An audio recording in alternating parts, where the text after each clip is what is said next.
నమస్కారం. నా పేరు శ్రీరామ్ శర్మ.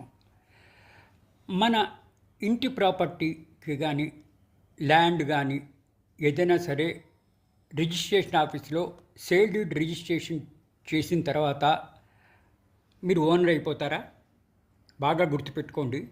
మీ ఇంటి కాగితాలు కానీ ఓపెన్ ల్యాండ్ కానీ రిజిస్ట్రేషన్ అయింది సబ్ రిజిస్ట్రార్ ఆఫీస్లో. ఎవరో మీకు అమ్మేము అని చెప్పేసి డబ్బులు పెట్టి సేల్ డీడ్ రిజిస్టర్ చేశారు.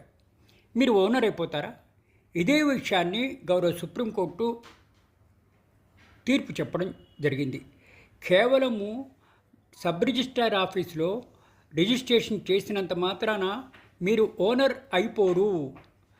మిగతా విషయాలన్నీ కూలంకుషంగా పరీక్షించాలి, ఎగ్జామిన్ చేయాలి అని Mahanoor Fatima, Imran and others versus state of Telangana and అదర్స్లో ఈ తీర్పు ఇచ్చారు.